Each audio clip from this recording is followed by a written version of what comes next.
अउरी ऐसन कहानी देखें खातिर चैनल के सब्सक्राइब करी आ घंटी के निशान दबावे के मत भूली। दो भाई के रिश्ता।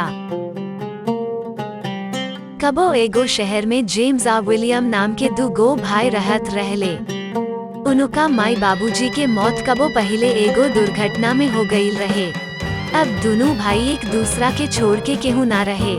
जेम्स बड़ भाई रहले, ऐसे याकूब अपना भाई के हर जरूरत के पूरा करत रहले। जेम्स चाहत रहले कि विलियम बढ़िया से पढ़ आ बड़ आदमी बन जाव। यही से जेम्स दिन रात मेहनत करके पैसा कमात रहले और विलियम के पढ़ाई के खर्चा उठावत रहले। जेम्स एगो फैक्ट्री में काम करत रहले। फैक्ट्री के काम पूरा कईला के बाद वो एगो गैराज में काम कईले। एह चक्कर में कि अधिका पैसा कमाए के मौका मिल सके, काहे कि उनका विलियम के फीसा अपन जरूरत बढ़िया से पूरा करे के पड़ी।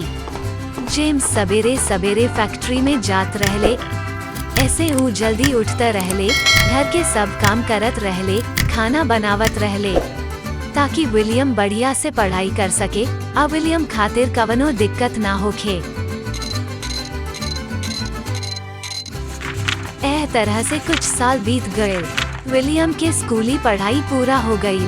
अब विलियम जेम्स के सामने कॉलेज जाए के इच्छा जतवले।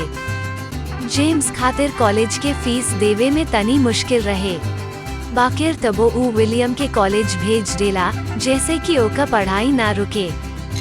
अब जेम्स के अरूरी काम करे के पड़ी। मोहन अपन फैक्ट्री या गैराज के काम पूरा करके देर रात तक घरे आवत रहले। आज सवेरे सवेरे घर से निकलत रहले। एह तरह से समय बीतता गयेला। विलियम कॉलेज के पढ़ाई जारी रखले। कॉलेज में बढ़िया से पढ़ाई करे लगले। जेम्स दिन रात खून के पसीना बह के पैसा कमात रहले। नींद न आवे के चलते जेम्स के बीमार लागे लागल। तबो ऊ हर समय काम करत रहले।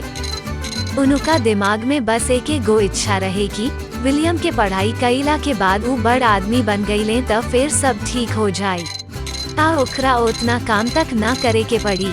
बरस ऐसे ही बीत गए।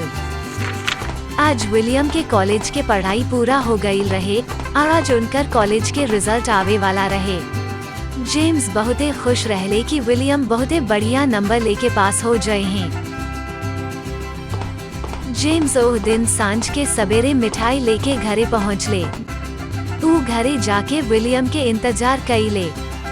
जेम्स विलियम के अइते ही मिठाई खियावे के सोचले। जेम्स अपना भाई विलियम के इंतजार करत रहले। बहुत दिन बाद भी विलियम के बारे में कुछ ना पता चलल। जेम्स बार बार दरवाजा के ओर देखत रहले। इसने देर रात हो गई रहे। अब जेम्स डेराए लागल रहले, बाकिर तबो ऊ अपना के संभार लेहलन आ कहलन कि गुजरला के खुशी में ऊ दोस्तन का साथे पार्टी में गईल होखी हैं। ऊ अपना मन के मनोरंजन करे लागल। अब बहुत दिन हो गईल बा। जेम्स के लागल कि उनकर भाई के कुछ भइल बा। आऊ डेरा गईल। कुछ देर बाद दरवाजा खटखटावे के आवाज सुनाई पड़। जेम्स के लागल कि विलियम आ गईल बाड़न। ऊ दरवाजा खोले त देखले कि कुछ पुलिस वाला आ गईल बाड़े। जेम्स डर से कांप गईलन। आ पूछले कि रौरा लोग काहे आइल बानी? कहाँ बा हमार भाई? ई त ठीक बाना? विलियम एगो सिपाही के पीछे से निकल के जेम्स के सामने आ गईले। जेम्स विलियम के गले लगा के कहले, भगवान तू ठीक बाड़ू। हम त इतना डेरा गईल रहनी। एहमे एगो पुलिस वाला कहत बाकी जेम्स रौरा बहुते भाग्यशाली बानी कि विलियम जैसन भाई बा। आज विलियम वो काम कईले बाढ़े जवन सबके नईखे हो पावत। कॉलेज के पढ़ाई के संगे संगे ऊ पुलिस बहाली के तैयारी भी कईले रहले।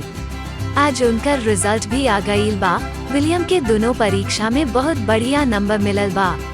एकर प्रशिक्षण कुछ दिन बाद शुरू हो जाए आ ओकरा बाद नौकरी के कंफर्म हो जाए।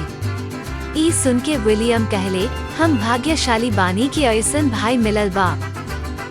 ऊ लोग हमार हर जरूरत के पूरा कईले बाड़े आ एकरा खातिर बहुते मेहनत कईले। लेकिन अब आराम करे के समय आ गईल बा आ हम ओह लोग के हर जरूरत के पूरा करब। ई देख के जेम्स खुशी से रोवे लगले। दोनों भाई एक दूसरा के गले लगा लेहले। पुलिस वाला लोग बधाई देहल आ सभे मिठाई खा ले। कहानी के नैतिकता के बारे में बतावल गयल बा। आज के समय में भाई भाई के खून प्यास बा।